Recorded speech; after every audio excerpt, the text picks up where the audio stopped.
All right, what's going on, everybody? I'm Scott Oots. Today I'm here with Greg. He answered one of my Instagram posts and had a few questions for me, and I thought, why not bring him on, have just a conversation, and kind of see some of the questions he has on get going and wholesaling. And Greg, thanks for being here. How you doing?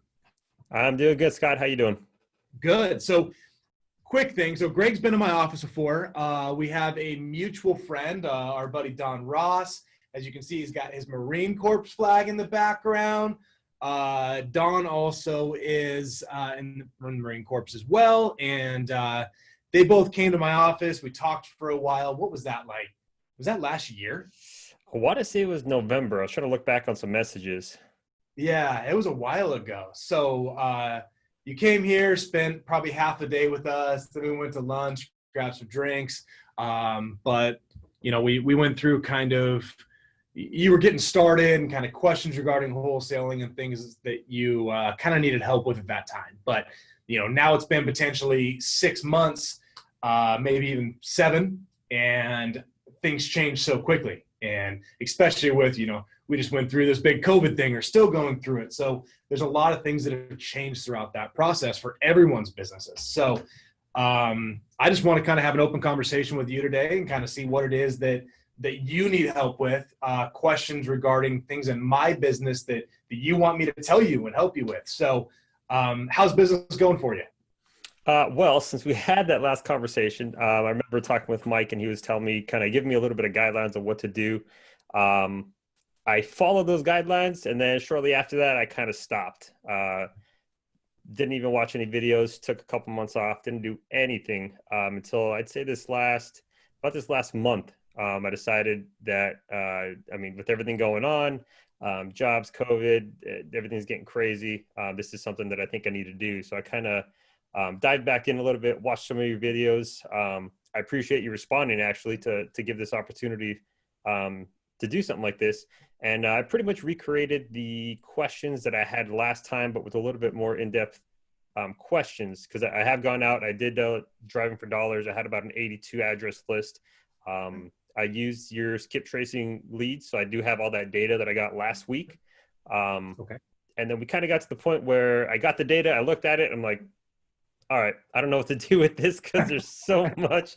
There's a bunch of add-ons and things, and I didn't really know how to read it. So I was trying to go through that and figure out what to do and go from there. So it's kind of where I'm at this point. Okay. All right. So you skip traced the 82. Did you get a pretty good hit rate on that? You know, I didn't even look at what the total number were, but that was a pretty good. I mean, we had some trust in there and stuff like that, but it was a pretty good return. Okay, gotcha. So I would guess you probably have some around 70, 75 that probably hit based on that. And then the ones that didn't hit, don't count those out, because there are ways to go back and try to adjust the data to see if we can get hits. Because let's say you and a competition got those exact same addresses, right? You both have those 82 addresses, and you got those 75 hit. That additional that didn't get hit, your competition just throws that away. So now you're able to take those additional ones and try to see if you could submit that data back through and see if we can get more of a hit off those. Your competition is not going to do that. So you're pretty much eliminating your competition on those 7 that somebody else may not do. So don't count those out. Put those aside for right now. But now that you have the data, so you've got phone numbers, you've got potentially additional addresses, you've got potentially relatives information, you've got a whole lot of stuff that came back on that skip trace list. And the first time that you look at it, it can be really overwhelming, right? You look at it and you're like, holy crap, this is a lot of stuff. Do I call their brother, their sister, their aunt, their uncle, their mother? I mean, there's so much stuff on those lists. But I mean, ultimately, when you drove by those houses and you gathered that information, did you stop and knock on any doors, or did you just drive around, get the info, and put it on a list? I was purely just getting the address, just finding the houses that looked distressed or nobody lived in them. After work, I'd go around for about a good 45 minutes around the neighborhood, kind of in my area, just jot down some addresses. And when I looked at the list, I had 82 of them. So I was like, that's pretty good. I'm going to go ahead and skip trace it. So. Okay. So now that you have it, you obviously have the phone number. So I would say that would be your first step right there. So take those people and start dialing. Now, are you familiar with doing cold calls at all? Not at all. You can kind of guess around, not a script. I know you don't like scripts at all. It's more free flow, kind of topics to talk about during the conversation. Um, but my problem would be not having the knowledge to be able to make that phone call and sound confident when I'm talking to somebody. Yeah. Okay. So it's going to be very nerve wracking at first, right? So you're going to dial a number and like, you're right. I don't like scripts, but what I think is great is some type of guideline. So if you read a few different scripts and you take general info from like, I need to make sure I get this information, right? Do they want to sell, number one, that type of thing. Have kind of a guideline, some bullet points. And I'm not talking 50 of them. Maybe you have like 5 to 6 things you have to gather on that call. And one might be, how much is it that you want to get for the house? If you go scripted, then you sit there and sound like, hi, my name is Scott. How are you today? And it just sounds so bad. And it works for a lot of people. So if that makes you feel comfortable to start, go for it. But as you become more and more comfortable with talking to people for the first time out of the blue, then you can start ditching that script and start going more towards just a general conversation. So if you're calling someone and you're basically saying, hey, how are you today? Hey, is Bob in? Bob will say, oh yeah, I'm Bob. Hey Bob, how are you? How's your day going today? And Bob will typically answer you and say, oh, it's going good, because Bob thinks, wow, I should know who this person is because they're just talking to me. And he'll say, oh, it's going pretty good. How about you? Oh, I mean, it's another day. It's Wednesday today. We're halfway through the week. And gosh, I feel like, this year's already been a roller coaster, but this week's definitely challenging as well. How'd you do with that whole COVID thing? And then he'll just start answering you and having, you guys are generally just starting kind of a conversation. And next thing you know, it's been 10 minutes and this person's like, I'd hate to ask, but who is this? And then, oh, hey, it's Scott. I'm actually calling regarding your house there on 123 Main Street. And, I've bought some houses around the area and I really like that neighborhood. And I was curious if you had any interest in getting an offer for your house. And then at that point, you've built rapport. So, and then he might say, yeah, what's your offer? And then you can get into making the decision. Do you want to try to get in front of this guy? I always like getting in front of people if I can. Or do you want to try to go further with the conversation?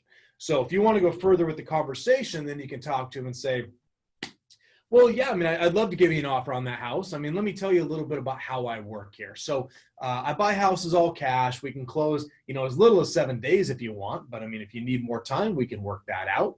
Our goal is to make things as simple and easy for you. So we want you to have the easiest transaction. We pay all closing costs. We're not going to parade a bunch of sellers through the house. We're going to make this very simple and easy for you. Let me just ask you a couple questions here, Bob. What would you say the condition of the house is today? And he'll start going through, he'll talk to you. He might say, what is it you'd like to know?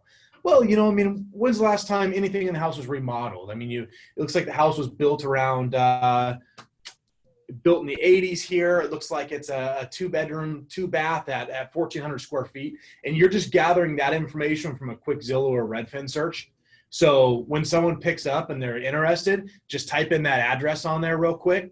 That way you look like the expert on the house because you have all this information. I hate it when investors are telling people, well, how many bedrooms is it? How many bathrooms is it? It sounds like you didn't do anything. And if you're able to say, well, Bob, it looks like it's a 2-bedroom, 2-bath, about 1,400 square feet, built in the 80s. Is that correct there? And he's like, holy crap, this guy knows so much information about my house, when really it's a quick little Zillow link. And if you even pull up like Google Maps and Street View, you can kind of spin around real quick. Yep. And you can say, wow, it looks like this is in a cul-de-sac. That's a plus.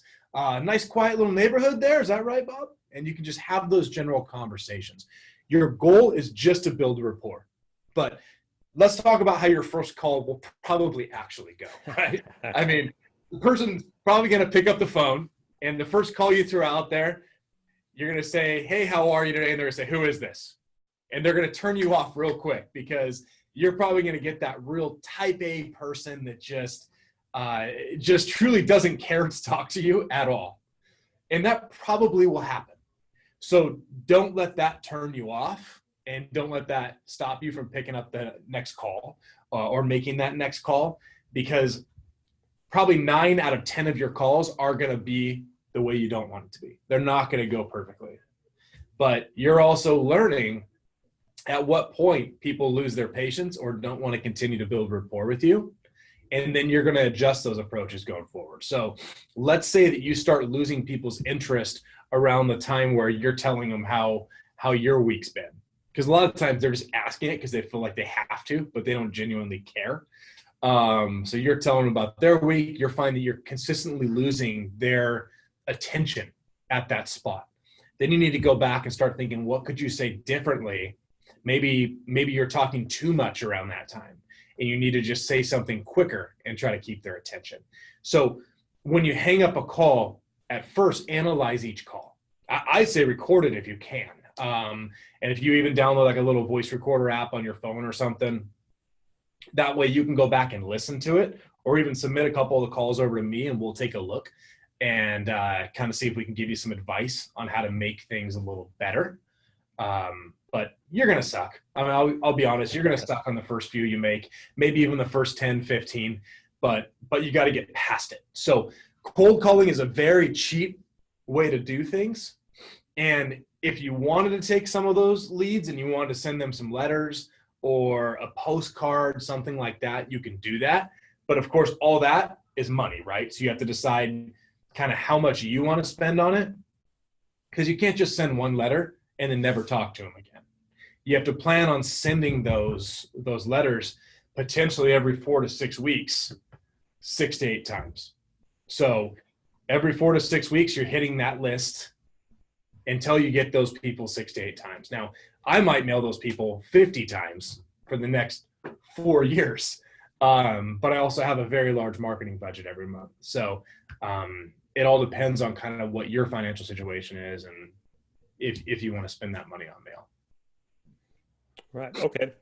So for the starting off, would you recommend any type of programs or anything for having different numbers? 'Cause I know obviously there's a CallRail and a couple other services out there that do all that. Would you use those, or would you just use your regular phone and just start cold calling off that? So part of that does come back even to the same thing as money, right? At what you want to spend on it. Because I always recommend using like a CallRail number, just because if you do get someone that gets real pissed off, it's not your personal cell phone. So that is kind of nice because you can turn that number off and start with a different one if you need to. I've had people in the past that just didn't like us calling them. So literally they blow us up like every 30 seconds for like 3 days. And that's really annoying if it's your personal cell. So the CallRail number is really nice. Now, when I first started, I used a Google Voice number, but I'm going to advise against that unless their process has changed, because I feel like I could never get it to connect. So it's like press 1 to connect your call. And I feel like every time I went to go do that, it just disconnected.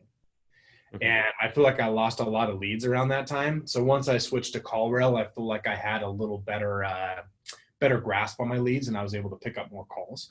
But there's also other ones like Ring Central as well.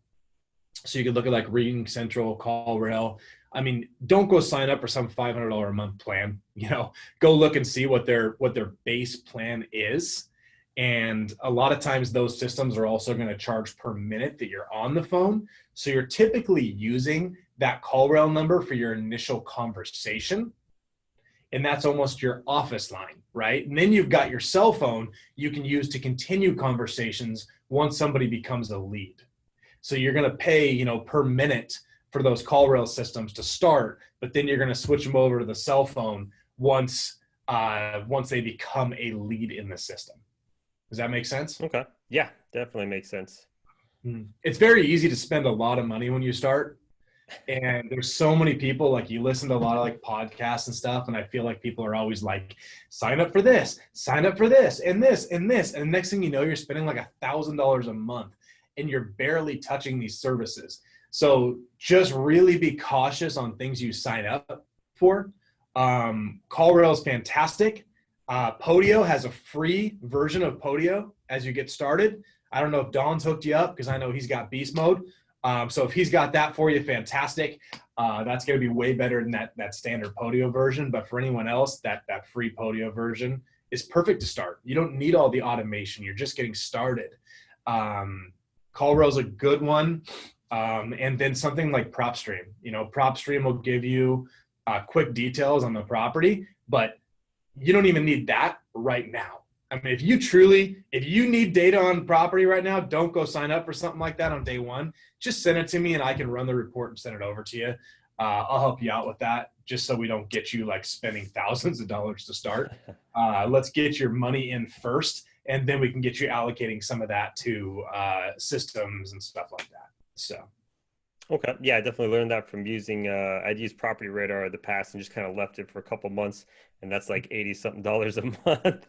So yeah, I paid for that one for a long time.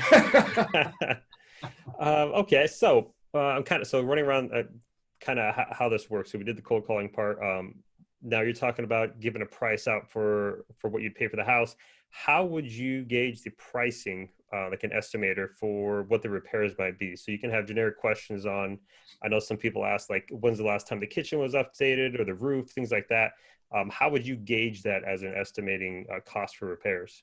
So I actually have a repair sheet that I put together for my team. So when they're walking through a house, they have kind of the general repairs, right? So they'll have like kitchen remodel, new flooring, my repair sheet's based on about a 1,500 square foot house, because that's kind of the average. And then we have prices associated with each of those things. I'll gladly share that repair sheet with you if you want to take a look. Since you're, here in this market, it's probably gonna be very similar. But of course, when somebody rehabs a house, right, I'm going off general costs. Now they might want a $5 a square foot tile when I planned on a $2 a square foot tile. You can't fix that. You can never get it 100%. But if we're looking at like a 1,500 square foot house, and I basically put it in like 3 stages, right? You've got kind of just general repairs. Paint, carpet, like every wholesaler tells people that's all the house needs, right? Paint, carpet, but it's literally on fire. So if you're looking at just like paint, carpet, maybe just spit shining the house, you're probably looking for a 1,500 square foot house, about 15 grand or so, right?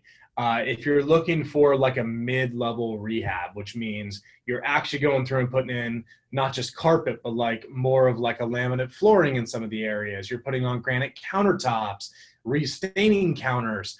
You're probably looking at around 30 grand right in there. And then if you go to the next level, you got to redo the roof. You potentially need new windows in the house, and windows are retrofit windows that slide in. You're looking at a full yard rehab. I mean, that could very well be 45 grand or up. So it truly depends on what each house needs. I'll give you my repair sheet and you can take a look at it. What you need to do is look at other houses that have sold in the area. So if you're looking at a house, so say you're looking at Bob's house. Bob's house has all original windows. They're all single pane.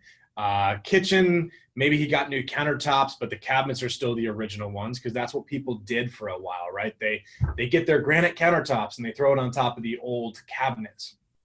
So if you look at some of the comparables that actually sold, look to see, did the windows get replaced with like nice vinyl white windows? Are the kitchen cabinets replaced?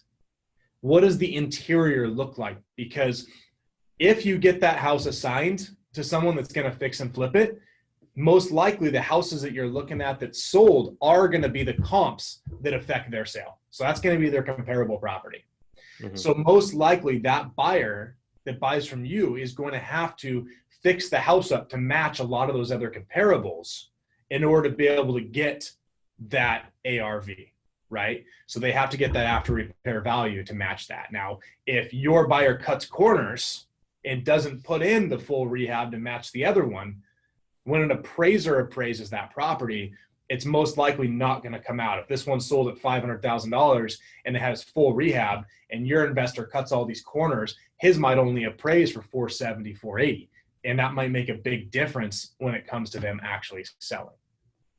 Right. So let me get, I'll have Cody put a link to the repair sheet, and you can grab that and take a look. Now, of course, you're in my market, right? So it makes things a lot easier. Other people that watch this, they might look at my repair sheet and they're over on the East Coast and they're like, well, wait a second, why does it cost $8,000 to replace a roof? Well, we're in California. So things here tend to be more expensive and tax heavier, and we literally are screwed every way possible. So welcome. But yeah, you can take that and kind of see, and we haven't adjusted those numbers in a while, because if you add up that repair sheet and it comes to 20 grand, we'll typically put 25, right? We're not counting for every item on that sheet. It's the main items that people might need to replace. If there's a foundation issue, that's not included on there, right? If you see huge cracks down the walls and across the ceiling, you probably have a foundation issue. Now, that could be anywhere between 5 grand just to fix, up to, we've had foundation problems go up to like $80,000 to $90,000 to fix. Now, obviously, you're not a foundation expert, so that does make it really tough when you're quoting out a project. So that may be one that you have to go and get a price reduction on afterwards if that foundation quote comes back to be too high. And we found a local foundation guy. He comes out and he quotes the projects for free, and then we'll provide that quote to our buyers, hoping that they use that guy, and really pushing them to use him, just because he'll continue to give us those foundation quotes for free for us doing that. Right. Okay. Good business. Mm-hmm. Yeah. Anybody we can offer services for, we always want to try to do. And most likely your buyer is going to be experienced and he's going to have other people they use. But if we can get them using these services, we don't get a kickback from the foundation guy. It's just, he might come out and quote 10 projects and get one. So as long as he continues to do it for free, that's a benefit to us. Mm-hmm. Okay. So moving forward a little bit on marketing types, I guess. So the next two that I had strongly considered due to work schedule. So during the week, it's kind of hectic. Generally, I'd have about a Friday, Saturday, Sunday, given I have to get away from some family events. But texting campaigns and RVM campaigns, ringless voicemail campaigns, those are two huge things that I would strongly consider to want to do. What are you using to do that? Sure. So for texting, I use Lead Sherpa. So if you go to leadsherpa.com, if you enter Scott O on there, I think you get a bit of a discount. So Jason with Lead Sherpa will hook that up. Now Lead Sherpa is only a certain amount of people per area, so I don't know how many more licenses he gives in that area. But the thing I like about Lead Sherpa is it's one click, one send. So now I'm not a lawyer, right? So I'm going to make that clear now. But his system is, from what I can find, TCPA compliant. So there's a lot of systems out there where you might upload like 10,000 records and you click once and it sends 10,000 messages. Well, technically that's not legal, because if I picked up my cell phone right now and I texted you, right? I type out my text message and I hit send and you get it. You type it out, you send back to me. That's what makes it illegal, hitting that send button. Now, some of these systems, you don't hit a send for every single message. So you can actually get in a lot of trouble and get fines for sending mass messages. Lead Sherpa gives you the ability, you take your mouse, you position it over that send button, and you just go like this a few times. And that act of actually clicking every time makes it TCPA compliant. Now, those laws will always change. They might change again. And I have to say, I don't believe it's been tested in court yet. But from what I see and what my attorney has said is, as long as I'm clicking to send every one of them, then I am compliant with TCPA requirements. So check out Lead Sherpa. They're real good. Good system. Jason Nickel, a good friend of mine, good friend of Don's as well. He created that system a while back. He was like one of the first TCPA compliant texting software that's out there. So it's a really good one to use. Ringless voicemail, I'm going to tell you that scares the crap out of me, because it is not compliant. and you can get in a lot of trouble doing ringless voicemails. So it's more meant for like political things and stuff like that for them to blow up your phone with. But you can get fined very heavily with RVM. So I don't do it. Now, I know a lot of people that do, and they say even if they do get fined, the money they're making on it is so far beyond the fine that they're just like, screw it, keep fining me. And I know a lot of guys in Arizona that do that, and they're not going to stop. But because of the volume I do and the amount of deals I do, the amount of touches I need for marketing, I honestly, that fine to me seems so scary that I've steered clear of RVM. I've only sent maybe 10,000 RVMs, even when it first came out, and then I stopped because there got to be so much attention around it and so many lawsuits coming from it. So I recommend not doing RVM right now, just because you don't want to be that person that gets tagged by them. But it is a cheap marketing source, so it's completely up to you on what you want to do. You got to make that decision for yourself. Right. Okay. Good to know. That nobody has ever said that yet. So you're the first person to talk about ringless voicemail and saying this probably shouldn't be an option. Yeah, I mean, talk to Don too. I mean, you basically have two different investors, right? So you're in a position a lot of people aren't in, right? You got me telling you one thing. Don may say something completely different because I think if I'm correct, him and Amy might use some ringless voicemails. If I'm correct on that. But if they do, I mean, maybe they don't have the worry I have about it. And my investors in Arizona that I know, those guys are like, screw it. I mean, it works and it's cheap.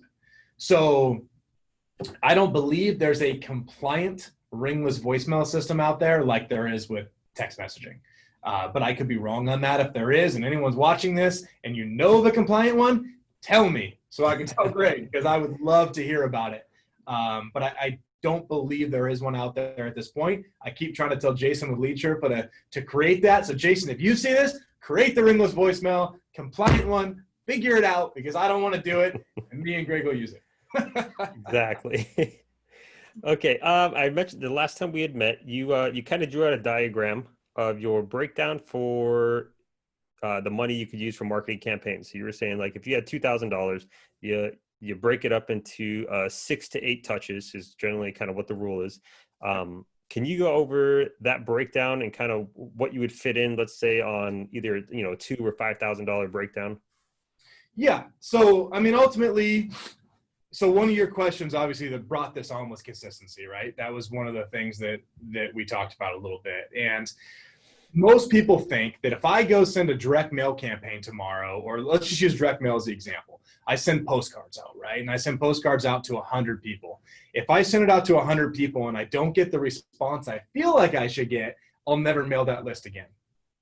And that's such the wrong way to look at it, because number one, direct mail response rates are very low, but it is very profitable. So typically I'm getting a half of 1% response rate. So if I send 40,000 pieces out, I'm getting a half of 1% to respond to me. And that's really low, very low, but it's profitable, very profitable, which means the rest of that is probably going in the garbage, or people are holding on to it and calling me 6 months later. So what happens is the first time I actually send out, so if I'm going to mail 100 pieces, the first time I send that out, my response rate is going to be low.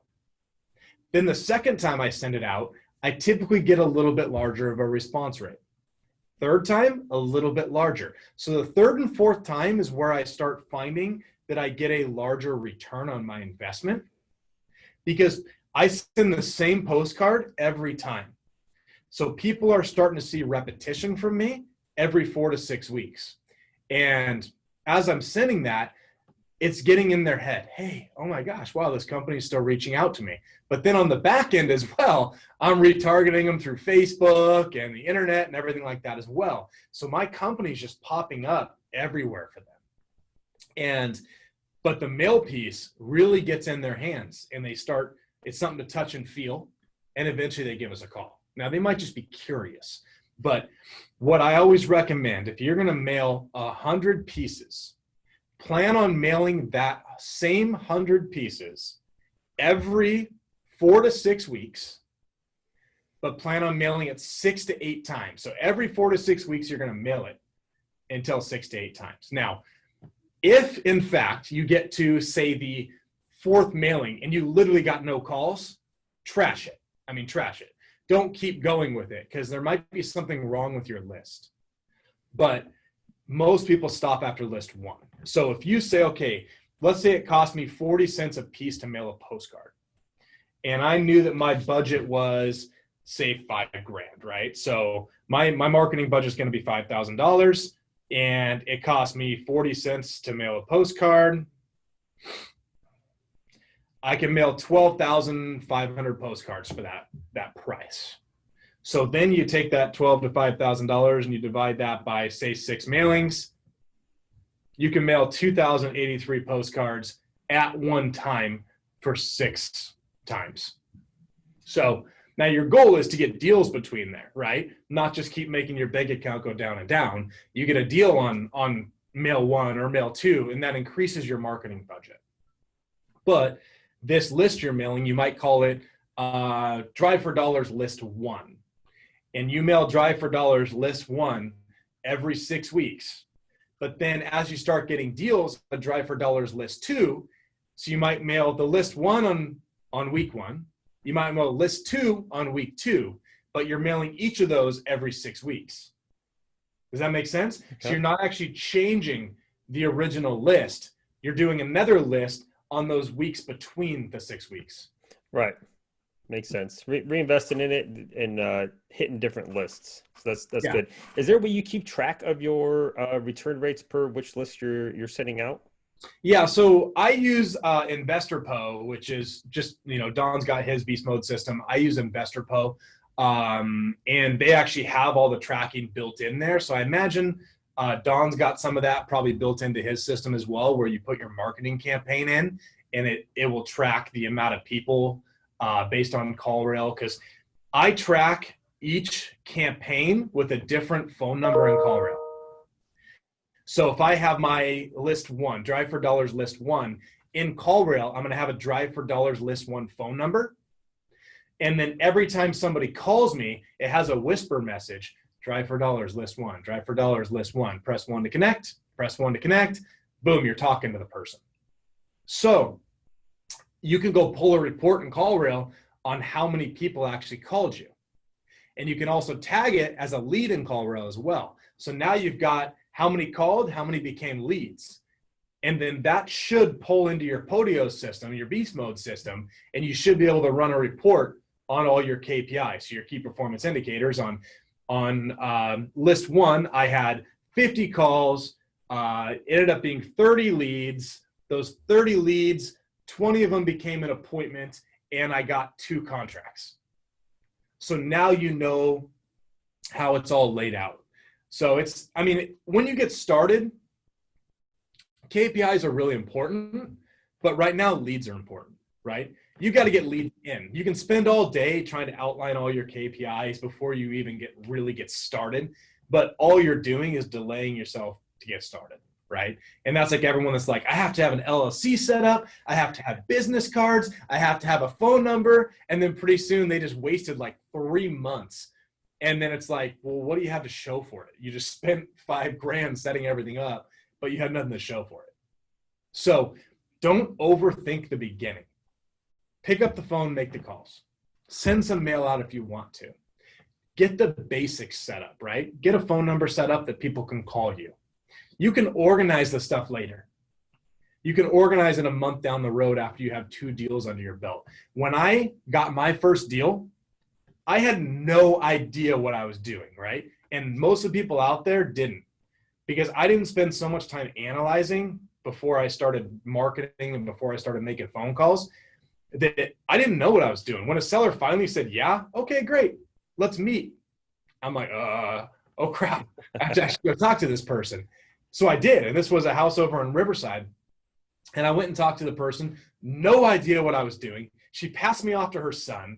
Like, I wasn't even talking to the decision maker. I was doing so many screw ups at that time, and I was nervous as hell. I didn't know what I was doing, but I came through and I ended up getting that contract. Now, you'll get some, you won't get other ones.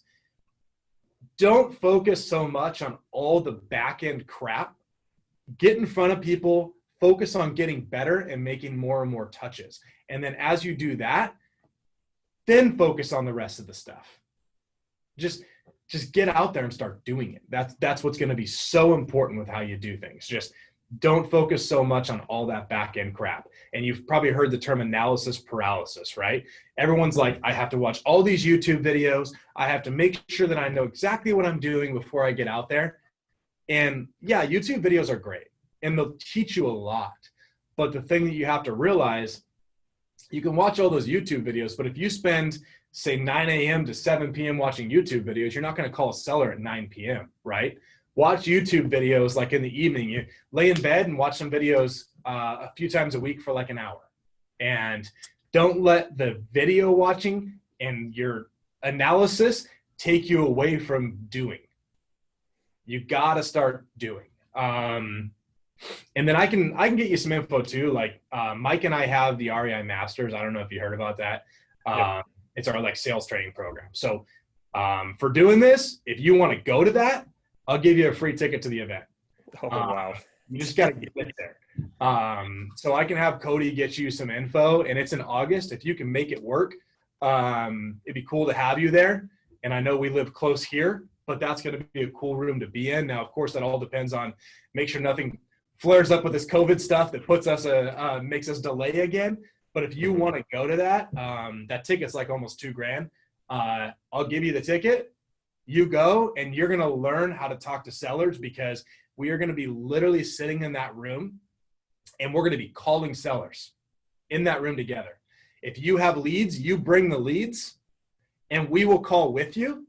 And if we can help you close deals in the room, fantastic. Maybe you leave that room with a $30,000 deal lined up. So, especially because you're so close to us in our market, if we get you a deal locked up there, I can pass it off to my dispo guy, and I might even be able to have it sold by the time you land here in California, right? So let's talk about that. It's yours if you want it. I'll get you the dates. I'll have Cody get in touch with you as well. If you want to do that, it'd be awesome to have you there and really try to boost you forward on this. So we'll see if it works for you. Otherwise, if this one doesn't work, we can try to see if we can get you to the next one. But it sounds like you're ready to get going. So if we can get you to this first one, I think it'd be cool for you, because you're not going to waste any more time. Right. So we'll do it. I don't want to drag everyone on too long here, because I know we had about 30 minutes, and I'm getting the wrap up. Yeah, there's so many questions you could ask. So there's only so much time. Yeah, exactly. And we also, did you get in my meetup group at all? I get notifications from Meetup. I really don't pay attention to a whole lot of them. I don't know if I ever did. I might have requested it way back when. Okay, but check it out. So if you go to SoCal Real Estate Wholesalers on meetup.com, that's my meetup group. It's free to join. Because of the COVID stuff, we really haven't had consistent meetings, but we have done one like Q&A over Zoom, and we'll probably do another one too. But one of the reasons that's cool is not just to be able to ask questions, but there's a lot of people. I think we have like almost 1,100 people in that meetup group. So that's 1,100 people, and most of them are local. And they're all trying to get going just like you are too. So it's good resources to use the message board on there and kind of ask questions as you get them. Just because, it gives you the ability to get some quick answers on things. And then when we have our meetups, it gives you the ability to either come in person or, of course, if that's ever allowed again, I don't know yet. But if they let us do it in person, fantastic, because I always prefer it. But otherwise, you'll be able to get on to our Q&A when we do it over Zoom. And we'll spend like a couple hours. Usually I do it like happy hour, right? Everyone grabs a drink and we just sit there and have some drinks and answer some questions. Makes it kind of a good time, and it's a good resource, but it'll also give you people that are in the same level as you getting started. Have people to lean on as well. Okay, perfect. So Did this help you out at all? Oh yeah, yeah, definitely. Gave me a little bit of motivation, a little bit of fire behind what's going on, and kind of take things off the ideas that I had and what should work, what shouldn't work, and then what I should focus on just starting. Because obviously there's so many things that you can watch, so many people on YouTube that you can watch that have all these ideas. But then again, they're up there, well established. They have thousands of dollars for their marketing budgets. They can recommend so many things, but that Yeah. might not work for the small guys starting out. Yeah. And I mean, since you are local, we're able to kind of help you out a little more too, right? I mean, Mm-hmm. you get a lead, you just can't get to that point on. We can try to help you out, see if we can help you close it. There's a lot of different things we can do to try to give you that boost that sometimes we can't do for people that are on the East Coast or something like that. So we'll spend some time trying to help you out with that. And like I said, we'll get you the info on the REI Masters. And if you can make that, I mean, that'd be really cool because I think that will help you. We talk about cold calling and what to say, right? We talked about that earlier, and you have to get past that nervousness. And Mm-hmm. we are going to make sure in that room that like we take you out of that comfort zone, and we're going to make you feel so uncomfortable, and we're going to make you do things that make you talk to people on the spot and really blow that uncomfortableness out of the water and focus on how to build rapport really quickly. So I think that'll be really cool for you. But we'll see if we can. Hopefully, you got that time to be able to come, and hopefully, the government lets us travel. So that's number one. But I appreciate your time. I think this is cool to be able to kind of get on here and answer questions. And you were kind of my guinea pig on this. I'm glad it was you. You definitely had some good questions on this stuff. But Yep. if you have some other questions, just because we're out of time here, feel free to shoot it over like through my Instagram there. Mm-hmm. And Cody will make sure that I get those answered for you because I don't want to leave you with like a bunch of unanswered stuff. Right. So, and hopefully that kind of helps you get to that next level and start closing some deals. Okay. Awesome. I appreciate it, Scott. It's been a huge help, and I definitely appreciate the offer to get me out to the REI Masters for free. So I'm definitely going to check that out. Yeah.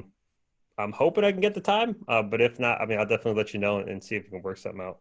Yeah, that works. I mean, flights are cheap right now too. I think we just booked ours and they were like a few $100. So apparently people aren't booking flights, so it works out great for us. So flights are real cheap. So yeah, we'll get you over the info. But other than that, let's make sure we stay in touch and submit your questions over. Join the meetup group, and let's make sure that we get you some deals. I mean, set a goal. Set a goal when you're going to get that first deal by, and start pushing. Start making those calls, and let's try to have you accomplish that goal. And if we have to help you close that deal, we have to help you, get that seller to put that ink to paper. We'll do it. But once you get that first one and it gets out of the way, then you just figure out how to replicate that going forward. And then you put that money back into marketing, you do it again and again, and you just keep recycling that money. And next thing you know, I mean, we're sending 45,000 pieces a week for mail. You get to that level and you look back and you're like, damn, it's easy to come far, but you just have to kind of work through it. So let's make sure we stay in touch, and I appreciate you being here. Awesome. Thank you, Scott. I appreciate it. Thank you. All right. Take care. You too. All right. Bye.